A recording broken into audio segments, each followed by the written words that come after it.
Alors déjà, je voudrais vous dire que vous êtes ici dans le monde du plaisir, de la bonne humeur et de la pêche du matin, parce qu'effectivement, nos produits sont plutôt des produits consommés le matin, et dans cette période où on parle plutôt de morosité, eh bien, nos produits sont plutôt des produits plaisir qui redonnent le peps effectivement à ce qui peut être donné. Voilà. Donc Uniju, en fait, c'est une organisation qui regroupe l'ensemble des maillons de la filière, qui est un petit peu exemplaire parce que on a l'ensemble des parties prenantes, c'est-à-dire les fournisseurs de matières premières, des agriculteurs qui effectivement fournissent un certain nombre de produits, des transformateurs de ces matières premières, et puis ensuite des gens qui vont conditionner les produits, mais également les distribuer. Donc on a cette petite fierté d'avoir autour de nous, directement ou indirectement, l'ensemble des parties prenantes de la profession. C'est une vieille organisation créée en 1936, époque où le jus de raisin était plutôt consommé dans les pharmacies que, je dirais, en grande consommation, hein, puisque c'était la première consommation de ces produits.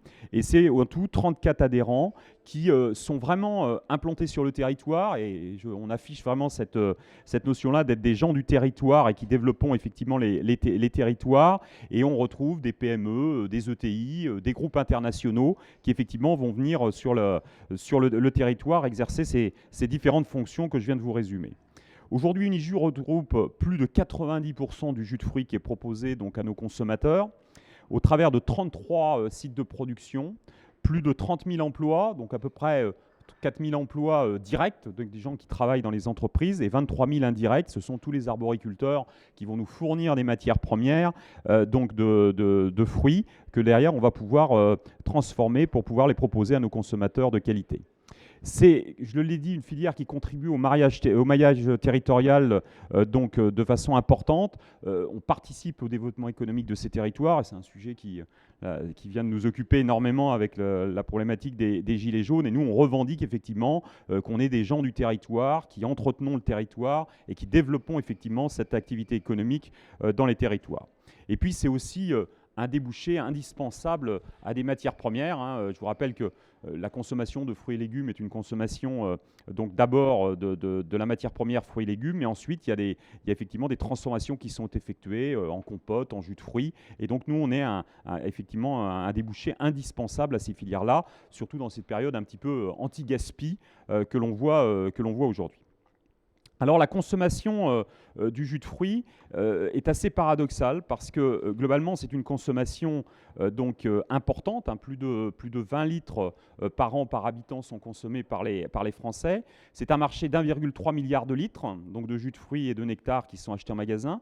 Un marché qui est bien sûr soumis aussi aux aléas de la nature, aux aléas climatiques, hein. L'année dernière par exemple on a eu une période assez compliquée avec les productions de pommes qui avaient gelé, et donc on a eu une baisse de la consommation parce qu'on n'arrivait pas à fournir effectivement les choses. Donc on est très en lien avec la nature par rapport à ce qui peut nous être donné.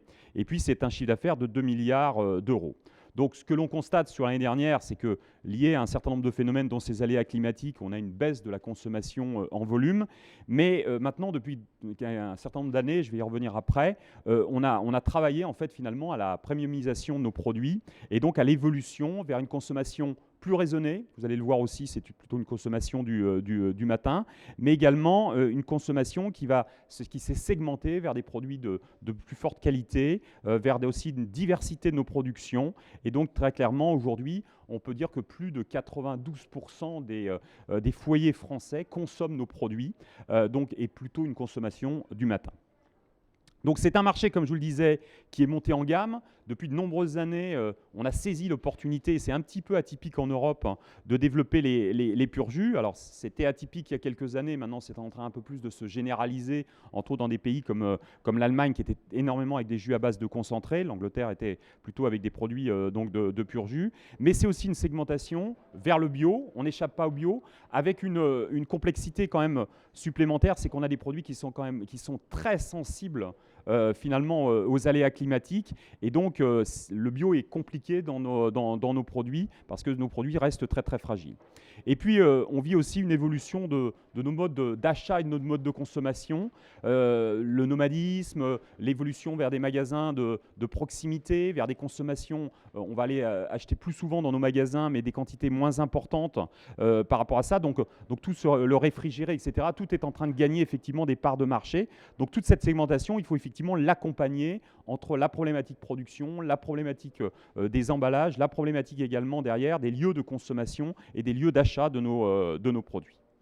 Alors ce qu'on peut dire, c'est que aujourd'hui, tout le travail qu'on a mené maintenant depuis des années est un travail qui paye, puisque aujourd'hui le pur jus, qui est vraiment l'expression même du jus tel que vous allez le presser, vous allez le recueillir, et nous derrière nous l'avons conservé.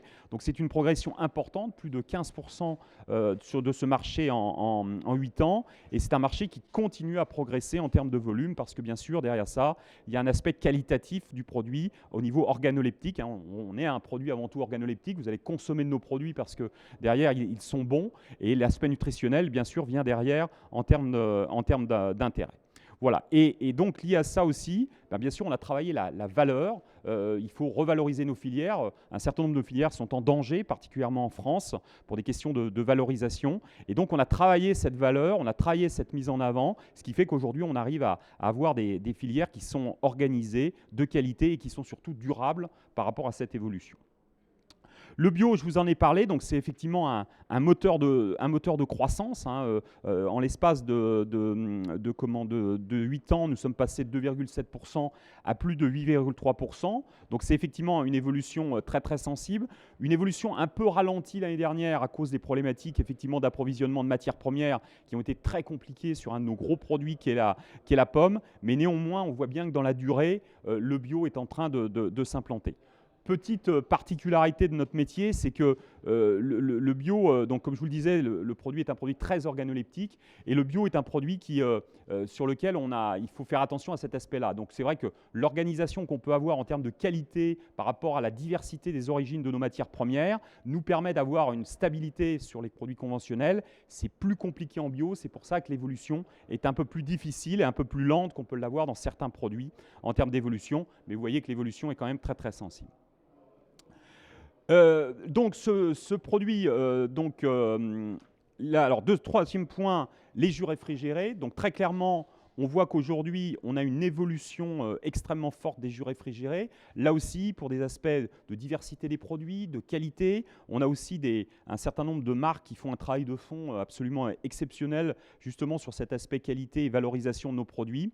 Et on voit donc une évolution de ces ventes des jus réfrigérés. Le rayon ambiant était effectivement plus pénalisé par rapport à ce qui peut se passer. Donc une évolution de 0,9% par rapport à 2017 et des tendances de 2019 qui sont très très bonnes. Et c'est vrai que l'évolution vers les magasins de proximité fait que les gens vont aller plus dans les rayons frais, vont acheter plus souvent une quantité plus faible, mais effectivement, donc on voit que ce rayon réfrigéré est en progression importante.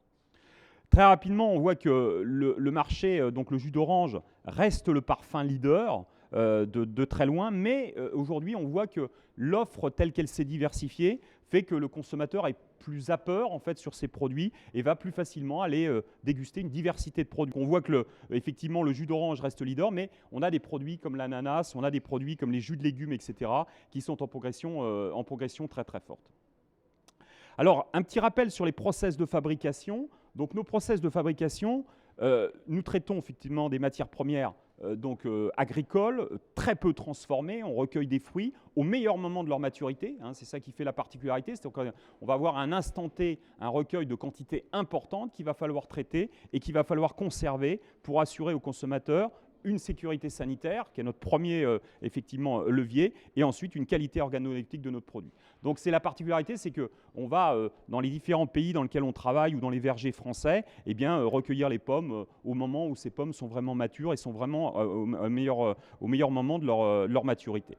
On a deux typologies de produits, les jus qu'on appelle pur jus ou jus direct, donc là on prend simplement un fruit, on le presse, et les jus à base de concentré dans lesquels pour des raisons entre autres de transport, on va retirer une partie de l'eau par concentration, eau qu'on restituera dans sa quantité de façon égalitaire, donc en dans nos entreprises. Ça, ce sont les jus de fruits. On a une autre particularité dans notre profession, c'est qu'on traite les nectars. Donc les nectars sont des produits sur lesquels on travaille à partir de purée la plupart du temps ou de jus de fruits, et on va rajouter donc de l'eau, mais également du sucre ou des édulcorants qui vont nous permettre de faire des produits, des nectars light ou alors un certain nombre de nectars. Alors c'est vrai que on a les produits de commodité, comme la pomme ou l'orange, où finalement c'est un produit qui se rapproche et qui tend vers la boisson. Par contre, de l'autre côté, on a des produits comme la framboise, la fraise, qu'on ne sait pas traiter. Un jus de fraise, c'est pas buvable en texte, c'est plutôt une purée de fraises, etc. Donc on va le rendre effectivement, consommable de cette manière-là. Alors ce qu'il faut aussi bien avoir en tête, c'est que nos produits sont extrêmement encadrés au niveau de la législation. Donc on a une directive en fait européenne qui fixe donc des règles très très strictes en termes de degrés Brix, en termes de qualité de produit, et ce qui fait que par rapport aux boissons qui sont effectivement en évolution, on a beaucoup moins de latitude pour travailler sur certains domaines, comme par exemple la réduction des taux de sucre, etc. Donc ça, c'est des choses qui sont en train d'évoluer en termes de fonctionnement, mais aujourd'hui, il est clair qu'on a cette profession qui est très encadrée, on ne peut pas sortir de ce cadre et on est extrêmement contrôlé par les services de la répression des fraudes sur ces aspects-là. Donc comme je vous le disais, on a des produits, donc nos produits sont issus de produits frais, sains et mûrs.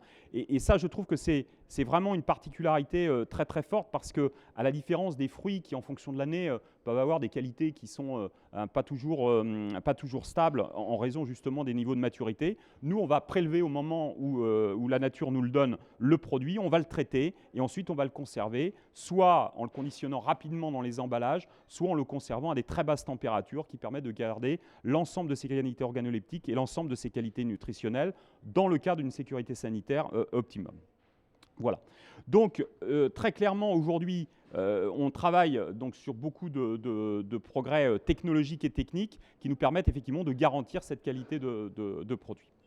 Sur l'aspect nutritionnel, donc le jus de fruits, et ça a été encore redit aujourd'hui, même si, et on l'avait très bien anticipé, on a travaillé aujourd'hui à la réduction des consommations, particulièrement dans la journée, et en insistant beaucoup sur la consommation du matin.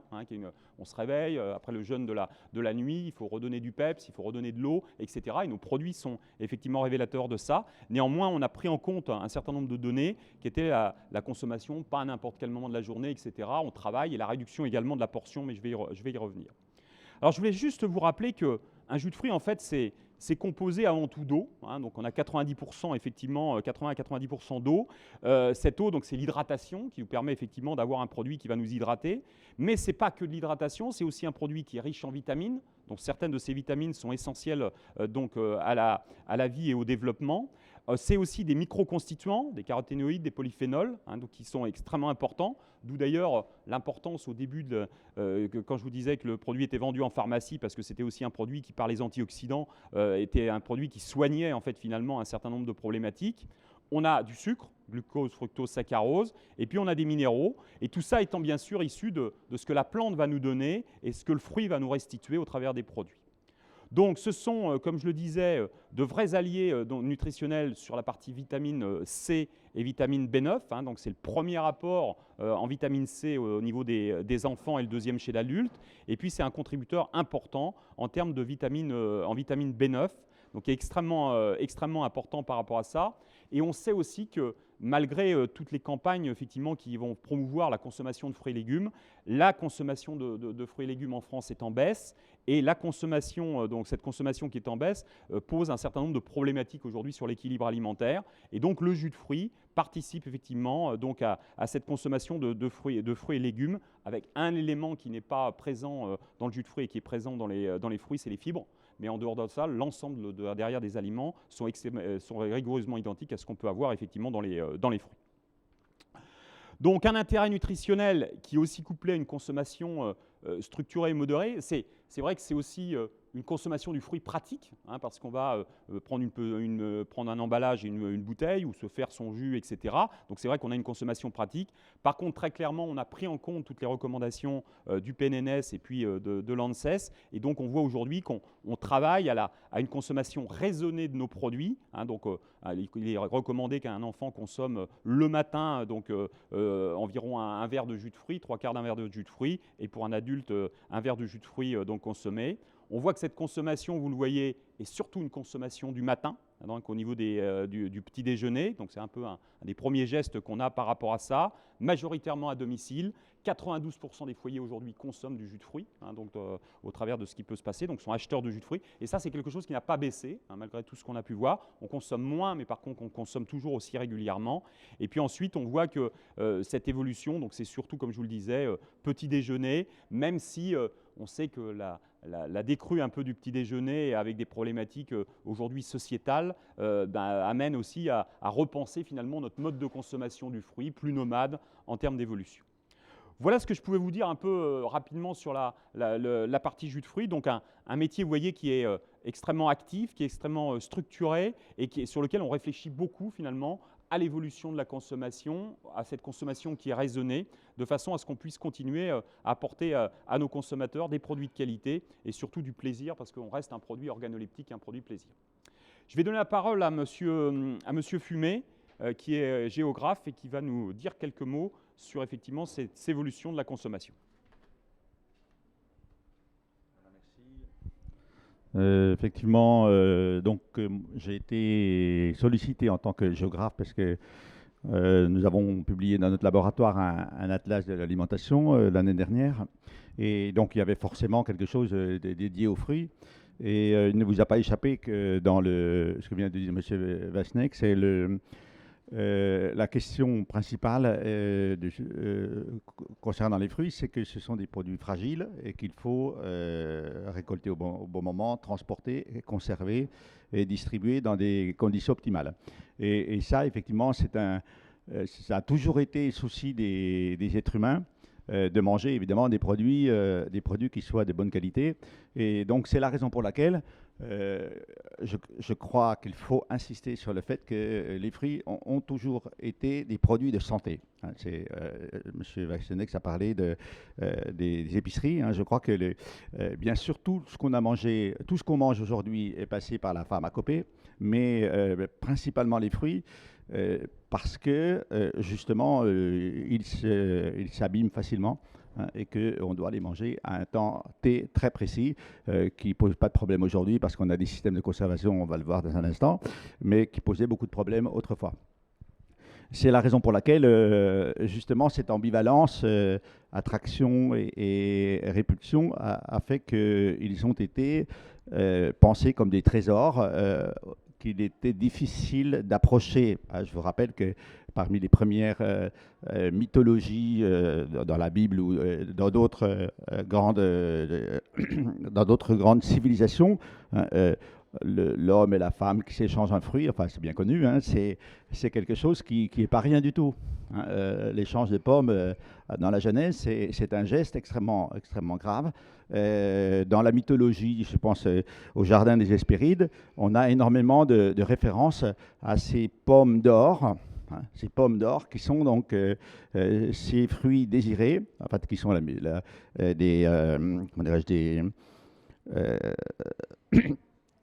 des représentations de l'animal que l'on doit manger. En fait, les pommes d'or, ce sont des brebis, mais elles sont montrées comme ça. Et vous savez donc que ce mot, pomme d'or, a été repris lorsqu'on a découvert les tomates, qui sont devenues des pomodoro en Italie.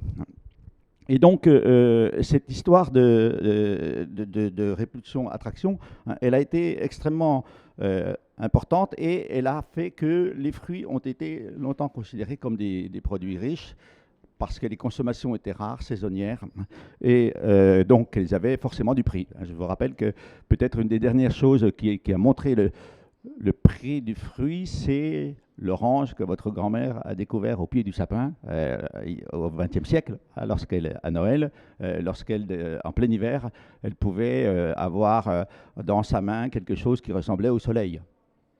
Une des raisons pour lesquelles l'orange fascinait, c'est qu'elle était rare, on n'en donnait qu'une, on la donnait l'hiver, et ça figurait le soleil. Et c'est d'ailleurs quelque chose qu'on a repris pour la mythologie, pour tout ce qui est la description de la vitamine C. Alors, pour l'histoire récente, je pense que c'est important de rappeler que à Versailles, la Quintinie a été chargée de fournir la table d'un roi qui était, donc vous savez que la longévité a été exceptionnelle, mais qui avait été particulièrement solide parce qu'il mangeait énormément, et en particulier énormément de fruits. Et donc, la Quintigny est le jardinier qui a permis de mettre en ordre ce qu'on va appeler les vergers, et ensuite de préparer leur démocratisation au XIXe siècle, puisque la plupart des vergers en France, ceux qui sont autour des maisons de campagne et qui vont donner la possibilité aux gens de faire des alcools, vous savez, cette fameuse petite gnôle que l'on aime tant après le café, c'est au XIXe siècle que ça se passe, et au sommet de l'histoire rurale française, dont on a gardé je dirais les secrets jusqu'à la disparition de ce droit de distiller dans les années 60 de notre dernier siècle. Donc cette démocratisation des vergers, elle est à mettre en rapport avec cette histoire, mais également avec l'innovation de Nicolas Appert, qui a permis enfin de trouver le moyen de conserver des fruits d'une manière solide, qui va être la confiture, mais surtout d'une manière liquide, qui va être, avec la chaîne du froid, le jus de fruits. Je rappelle quand même que pour ces questions de santé, le jus de fruits, c'est quelque chose c'est un produit qui a été extrêmement valorisé par les sectes protestantes américaines, celles-là même qui ont inventé les petits déjeuners aux céréales, pour libérer une partie de l'appétit des gens, l'appétit du matin, des gens qui étaient alcooliques. Et quand dans les campagnes américaines, lorsqu'on avait le matin, on était en manque de quelque chose, on buvait beaucoup d'alcool, et notamment ceux que vous connaissez, les Quakers, qui était une secte écossaise, qui s'est beaucoup impliquée là-dedans, a été à l'origine de cette promotion du petit déjeuner, en particulier des jus de fruits, donc qui sont justement tout ce qui a été présenté tout à l'heure, c'est-à-dire cet effort considérable de l'industrie au XIXe siècle, dans les pas de la bière, parce que la bière vraiment se développe à cette époque-là, et qui nous ramène à la question de la santé. Voilà, et donc je dirais pour conclure que la période de végétalisation que nous sommes en train de vivre, de notre alimentation, je n'ai pas échappé que tous les combats contre les produits animaux, évidemment, désignent en échange d'utiliser davantage de végétaux, placent les fruits au premier rang. Ils sont toujours difficilement accessible parce qu'on ne trouvera jamais le moyen d'empêcher un fruit de se corrompre. Ça, c'est la vie, justement. C'est d'ailleurs la raison pour laquelle, précisément parce qu'il est fragile, il a du prix. Voilà. Et donc, je pense qu'on peut concevoir, si vous voulez, tout le travail qui a été souligné par M. Vasnek de l'industrie, comme quelque chose qui va permettre de rendre accessible un produit qu'il était pas bien, voilà, et qui fait que aujourd'hui, effectivement, avoir le jus de fruits comme on veut, quand on veut, où on veut, c'est quand même un luxe qui mérite d'être rappelé, voilà, et qui fait que je crois qu'on peut rappeler, on peut dire que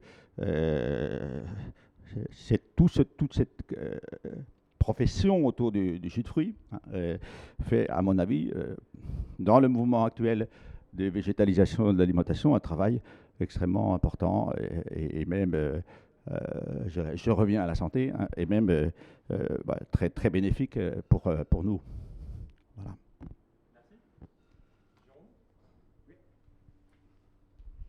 Merci beaucoup, Gilles. Je vais sans doute être un peu moins poétique, moins vous faire voyager. Ouais, j'ai la zapette. Voilà, donc je me présente, Jérôme Bornet, président de Calijus. Et pendant ces quelques minutes, je vais tenter de vous présenter ce que c'est Calijus, qui a l'honneur de fêter aujourd'hui ses 25 ans d'existence. Alors, qu'est-ce que Calijus ? C'est vraiment aujourd'hui une structure unique, inédite, d'auto-responsabilisation d'une filière. Alors ça vient de très loin, on a expliqué tout à l'heure qu'on avait vraiment une filière qui est vraiment, on va dire, extrêmement développée, mondiale, Et on avait identifié il y a quelques années, quelques dizaines d'années aujourd'hui, des possibilités réellement de risque de fraude, à savoir qu'on pouvait ajouter des fruits dans un autre fruit qui n'était pas forcément autorisé, de l'adjonction d'eau ou de sucre, et ainsi de suite. Et en fait, c'est vraiment ce qui a incité une filière à structurer un organisme particulier qui s'appelle Calijus aujourd'hui, qui est l'Institut professionnel pour la qualité des jus de fruits. Et le mot qualité a vraiment tout son sens dans ce cas-là. C'est un outil qui finalement est assez ancien, 94, les 25 ans aujourd'hui, et vraiment une création volontaire des industriels. Et là, je parle vraiment d'autoresponsabilisation. Au-delà de protéger la filière, c'est aussi quelque part une conséquence très claire par rapport à la protection du consommateur lui-même. Et ça, il faut toujours l'avoir en tête. C'est un organe donc indépendant qui va assurer une concurrence loyale entre l'ensemble des acteurs du secteur pour garantir un marché sain pour l'ensemble de ses consommateurs grâce à l'expertise technique et à la surveillance de ce marché. Donc Calijus, c'est effectivement un outil créé par la filière pour la filière, mais finalement aussi pour lequel les consommateurs sont gagnants. Donc à l'époque, il y a 6 entreprises étaient présentes à la création. Je crois même savoir que c'était un club des 4, je pense, initialement présent. Initialement, je veux dire, c'était vraiment 4 entreprises qui sont vraiment posées les bonnes questions à ce moment-là et qui ont dit il faut qu'on fasse quelque chose, pour protéger la filière et garantir des produits sains pour nos consommateurs. Aujourd'hui, il y en a 19, donc la progression est notable et on espère bien évidemment que ce ne soit pas fini. Ce qui est important de voir aujourd'hui, c'est que vous voyez, globalement, c'est l'ensemble des acteurs majeurs dans la production des jus de fruits dont vous a parlé Emmanuel, qui sont présents au sein de Calijus.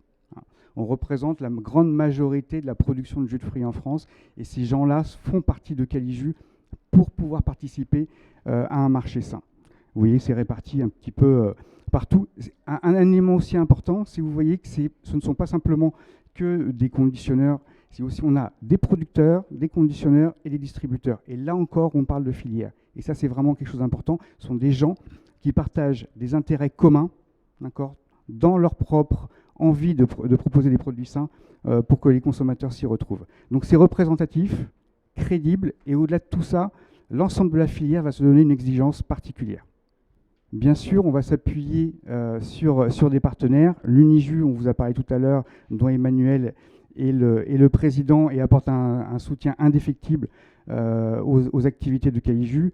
Bureau Veritas à travers différentes certifications, nos laboratoires partenaires qui font extrêmement d'analyse, mais ça j'y reviendrai juste un petit peu après.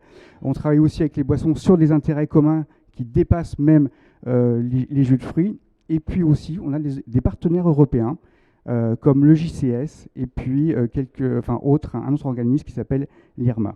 L'IRMA qui va travailler notamment sur la garantie au niveau mondial des producteurs de matières premières qu'on utilise au quotidien. Alors comme je vous le disais, Calijus, ce n'est pas simplement un organisme franco-français. En fait, il s'inscrit clairement dans une démarche européenne qui a vu le jour à peu près en même moment. Et donc, vous voyez bien qu'en termes de contrôle qualité produit, vous avez effectivement Calijus qui est en lien avec son homologue européen qui va faire des campagnes européennes sur les mêmes critères et également qui est en lien très très fort avec cet organisme dont je vous ai parlé, IRMA, qui va s'assurer que l'ensemble des producteurs au niveau mondial respectent un cahier des charges extrêmement poussé. Emmanuel vous expliquait tout à l'heure que les jus de fruits font l'objet d'une réglementation bien sûr transversale qui concerne l'ensemble de la chaîne alimentaire, mais également d'une réglementation verticale et en plus, donc la directive des jus de fruits, mais en plus de ça, beaucoup de guides de bonnes pratiques édictés par les professionnels eux-mêmes et qui sont entre autres vérifiés par cet organisme IRMA au niveau mondial. Au-delà de tout ça, on a aussi des parties prenantes extrêmement importantes, à savoir les distributeurs, dont certains sont adhérents à Calijus, et aussi l'administration, à savoir la DGCRF. Et ça, c'est un élément extrêmement particulier et majeur dans le fait de l'existence même de Calijus, c'est que depuis le début, on a construit cette démarche avec l'aide des autorités et de l'administration, et vous verrez on essaye d'être le plus transparent possible avec l'administration pour avoir un résultat le plus parfait. Alors, 25 ans d'existence, c'est clair. Comment est-ce qu'on évolue? Eh bien, on essaie d'évoluer en tout cas en douceur. Il est clair Sur les missions originelles, je vous l'ai expliqué tout à l'heure que la raison fondamentale de la création de Caligiu, c'est bien le risque finalement de fraude qu'il pouvait y avoir. Donc on peut appeler ça l'authenticité, je vous l'ai expliqué, de l'ajout de sucre non autorisé, de l'ajout d'eau, de l'ajout de fruits qui n'étaient pas non plus autorisés. Donc ça, c'est typiquement des recherches particulières qu'on va faire pour garantir l'authenticité des jus de fruits. Également la sécurité sanitaire des jus. Qu'est-ce que ça peut être par exemple? Le suivi des métaux lourds, le suivi que les produits, comme l'a dit Gilles tout à l'heure, effectivement sont sains, d'accord, et qu'il n'y a pas de développement qui pourrait poser problème. Et puis également la veille de risques éventuels. C'est qu'on est toujours dans la prospective de savoir ce qui peut demain toucher la filière. On a parlé de bio, ça peut être tout à fait un exemple, au travers finalement de la problématique des pesticides. Et effectivement, les actes de développement à date sont travaillés, ce que je viens de dire, sur la problématique des pesticides et également travailler aussi à travers ça sur qu'est-ce qu'attendent nos consommateurs à travers les problématiques relayées par les ONG. Il y a à peu près 2-3 ans, on a établi des contacts avec Greenpeace pour essayer de comprendre et d'apprendre un petit peu mieux ce qu'attendaient de nous les consommateurs. Dans un but de transparence claire. Alors les activités principales de Caligiu, elles sont au nombre de 3. La première chose, c'est effectivement soutenir les adhérents dans cette démarche-là. C'est important que nous, on puisse avoir une écoute. On a une expertise, et cette expertise-là, on se doit de la retransmettre à l'ensemble des adhérents de Caligiu pour qu'eux-mêmes puissent mettre en place les éléments permettant de garantir ce marché sain. Le contrôle des produits du marché. Alors qu'est-ce que ça veut dire? Ça veut dire que systématiquement, on va aller dans les magasins, prélever des bouteilles de jus de fruits et les passer au rayon X, on va dire, pour savoir qu'est-ce qu'il y a dedans et est-ce que c'est effectivement conforme. Est-ce que quand moi j'achète un jus d'orange, c'est bien du jus d'orange et il n'y a rien d'autre dedans? Est-ce que quand j'achète un multifruit, c'est bien du multifruit et il n'y a rien d'autre dedans et ça correspond bien à la réglementation et au guide des bonnes pratiques que l'interprofession a édicté. Et puis ensuite, inspecter les adhérents, c'est qu'on va les vérifier directement chez les personnes qui sont adhérents à Caligiu, comment ça se passe, et qui respectent bien l'ensemble des prescriptions qui leur ont été données et pour lesquelles ils ont signé. Alors, effectivement, des contrôles rigoureux pour une qualité exemplaire. C'est une filière qui est sous contrôle, de manière à pouvoir donner une réassurance finalement par rapport à tout ce qui peut être acheté. Et puis, on va considérer presque Caligiu comme étant une sorte de bras armé du syndicat interprofessionnel qui est l'Uniju. Alors, qu'est-ce qu'on va faire? On va faire des analyses extrêmement compliquées. Caligiu a accompagné finalement, il y a à peu près 25 ans, des développements d'analyses extrêmement complexes, définis par certains laboratoires du côté de la région nantaise, sans citer son nom. On va aussi également faire des expertises d'étiquetage. Au-delà des analyses qu'on va faire, on va vérifier que finalement les mentions figurant sur l'étiquette sont claires pour le consommateur et respectent là aussi la réglementation et les usages que l'on a définis au niveau de l'interprofession. Ce qui veut dire que par exemple en 2018, et ça c'est le cas depuis quelques années, plus de 1000 échantillons sont analysés par an. Alors, plus de 1000 échantillons, ça commence à représenter quelque chose quand vous mettez ça par rapport à la perspective depuis 25 ans. Donc 1000 échantillons sont analysés, 150 emballages sont expertisés par rapport à la liste des ingrédients, et en tout cas tout ce qui va être proposé sur l'étiquette pour les consommateurs. Et ce qui veut dire qu'en 25 ans, ça fait 14 000 échantillons de jus de fruits, ce qui commence à représenter un chiffre important, et plus de 2000 emballages. Donc globalement, si on essaie de mettre ça un petit peu plus en perspective, on regarde à peu près, 2 bouteilles tous les 3 jours sont expertisées par nos services. Et ce qui est intéressant, c'est de voir un petit peu, finalement, le résultat qu'on a obtenu depuis ces 25 ans. Les chiffres sont assez intéressants. Vous aviez, à l'époque de la création, et c'est pour ça, je vous l'ai expliqué, c'est qu'il y avait effectivement des risques de fraude, 56% des produits qui étaient vérifiés étaient conformes. À peu près 1 sur 2, simplement 1 sur 2, c'est quand même beaucoup. Aujourd'hui, avec tout ce qui a été mis en place depuis 25 ans, avec l'ambition de tous les partenaires, avec l'implication de l'ensemble des adhérents, on arrive aujourd'hui à un taux de conformité de 98,8%. On approche réellement les 100%. Le travail qui a été fait est absolument gigantesque. Et encore une fois, je vous le dis, je pense qu'on est dans avec le lait, c'est vraiment unique dans l'agroalimentaire, en tout cas en France. Donc ça, c'est vraiment important. Ayez bien ces chiffres-là. Et on va à peu près retrouver le même résultat en termes d'analyse d'étiquetage. Un progrès absolument énorme. Grâce aussi avec nos partenaires. Ce qui est important par rapport à ça, et pour vous expliquer pourquoi on est arrivé à ce résultat. Quand Caligiu va faire des analyses, que ce soit compositionnel, que ce soit d'étiquetage, il va y avoir une première expertise et éventuellement, en cas de non-conformité, les premiers contacts avec la personne qui est responsable de cette déviation-là. Soit la personne, effectivement, prend acte et change, soit elle ne prend pas acte et ne change pas. Et dans ces cas-là, le dernier recours que l'on a, et je vous expliquais que l'administration était l'un de nos partenaires, on va transmettre le cas à l'administration pour faire bouger les choses. Et c'est pour ça qu'en faisant de cette façon-là, avec beaucoup de pédagogie, mais au final aussi, on est extrêmement strict dans l'obligation qu'ont les metteurs sur le marché pour être conformes, on est capable aussi de faire avancer les choses et on arrive à ce type de résultat. J'aurais presque tendance à dire que finalement, Caligiu, c'est comme la sécurité routière, hein. Caligiu va vous flasher et dans ces cas-là, soit vous réduisez votre vitesse et si vous ne le faites pas, l'administration, la répression des fraudes vous arrêtera sur le bord de la route. Et voilà pourquoi on arrive à ce type de résultat aujourd'hui. Alors, quelles sont les perspectives de Caligiu? Eh bien, on va poursuivre notre mission, parce qu'aujourd'hui, on ne l'a pas fini, et on sait très bien que si on relâche la pression, on ne sait jamais ce qui peut se passer. Donc on va continuer encore à émettre cette pression-là, accompagner les évolutions, bien sûr, en étant ouvert et actif, être anticipatif, poursuivre notre veille, bien évidemment, anticiper les risques de demain. On est vraiment les apôtres de l'authenticité, bien avant, finalement, les scandales qui ont pu intervenir dans les années 2010, rappelez-vous, le scandale de la viande de cheval, on a commencé bien avant. Donc c'est vraiment très important d'avoir ça en considération. On va anticiper les risques de demain, être proactif, sécuriser les nouvelles filières. On a parlé du bio tout à l'heure, on a un rôle à jouer par rapport à ça. Et puis renforcer la communication et les partenariats en se faisant reconnaître par les services officiels. Et ça, c'est vraiment important. Je pense qu'on a un vrai rôle collaboratif auprès de l'administration qu'on a commencé à établir depuis 25 ans et on souhaite effectivement se faire reconnaître par rapport à ça pour développer la légitimité dans un cadre réellement complémentaire avec la DGCCRF.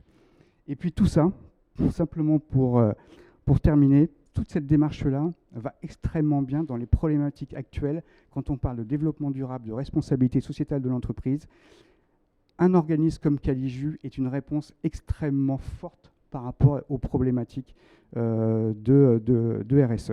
Et puis on a de très bons retours, on a tous les gens qui ont participé à la création de Caligiu ou qui sont aujourd'hui acteurs au sein de Caligiu. Vous avez quelques verbatim qui sont là, qui l'expriment extrêmement bien et qui permettent de montrer effectivement que notre organisme non seulement est utile, je pense qu'il y a un bien-être, il y a une vraie utilité collective de ce type d'institut de contrôle. Et vous le verrez, vous aurez l'occasion, je pense, même de le voir de manière un peu plus détaillée, parce que ce qu'on souhaite vous proposer, c'est que par rapport à ce que je viens de vous dire, l'ensemble des acteurs qui ont créé, qui ont participé et qui ont eu à un moment donné, été extrêmement visionnaires sur l'utilité d'un organisme tel que le nôtre, eh bien on vous propose d'assister à une exposition qui a lieu juste derrière, je crois, Anne-Sophie, si je ne me trompe pas, sur le yacht. Tous les témoignages qui ont fait finalement ce qu'est Caligiu aujourd'hui, je vous le dis, un organisme unique, fait par la filière, pour la filière et finalement au service du consommateur. Merci. Merci Jérôme. Donc vous l'avez compris, une organisation effectivement extrêmement active et qui se remet en cause et qui effectivement s'adapte à ces évolutions consommateurs. Pour conclure cette conférence de presse, on a retracé ici très rapidement finalement ce qu'ont été ces 25 ans d'engagement Caligiu, Uniju.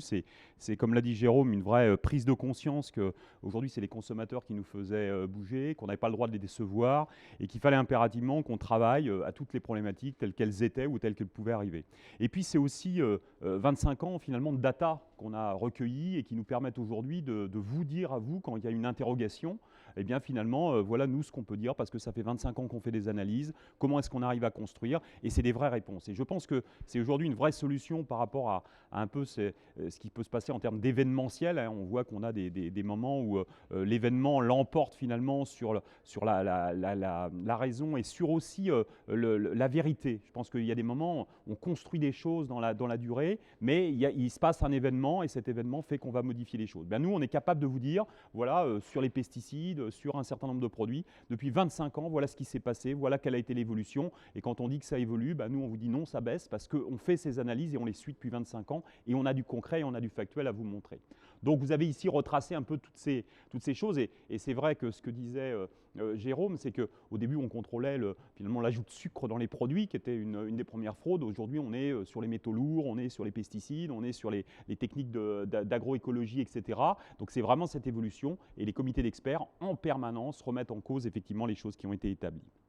Alors c'est aussi, vous l'avez compris, des engagements très très forts, hein, que l'on a pris. Alors je les passe assez rapidement, mais c'est vrai qu'on a aujourd'hui une nouvelle étape. Ceux qui me connaissent un petit peu savent que je suis un grand adepte de l'éducation et de la pédagogie. Je pense que notre pays souffre cruellement d'éducation alimentaire et d'éducation économique d'ailleurs aussi, et qu'il faut réexpliquer finalement qu'est-ce que c'est qu'une consommation raisonnée, pourquoi il ne faut pas abuser d'un certain nombre de produits, comment doivent se passer des repas très structurés, etc. Et donc on a travaillé, et ça a été aussi une notion, quand on a eu cette problématique de la portion, tout le monde bien sûr est réticent à dire il faut baisser la portion, parce que globalement c'est aussi baisser la consommation vendue, et vous l'avez, mais nous on a pensé que c'était raisonnable de le faire, parce qu'en lien avec les médecins et en lien avec ce qui se passait, on savait que notre produit est un produit important en consommation du matin, mais qui ne doit pas non plus être surconsommé par rapport à ce qui s'est passé. Donc nous avons décidé de baisser aujourd'hui donc la consommation de la portion finalement de référence, qui était à 200 ml, donc effectivement à 150 ml, ce qui nous est demandé aujourd'hui par les différentes organisations, et nous sommes mobilisés à le faire. Alors c'est vrai qu'il y a des choses qui sont plus faciles, hein. C'est plus facile de modifier un emballage et de dire que la portion passe à 150. C'est plus difficile et plus long de structurer les outils industriels, parce qu'il y a des modifications très très lourdes dans nos usines, ce que nous sommes en train de faire pour effectivement adapter ça à ces nouveaux modes de consommation. Donc ça, c'est une échéance qui est en train d'évoluer et sur lequel on va aussi beaucoup communiquer, parce que je pense que là, il faut remettre de la pédagogie et de l'éducation alimentaire.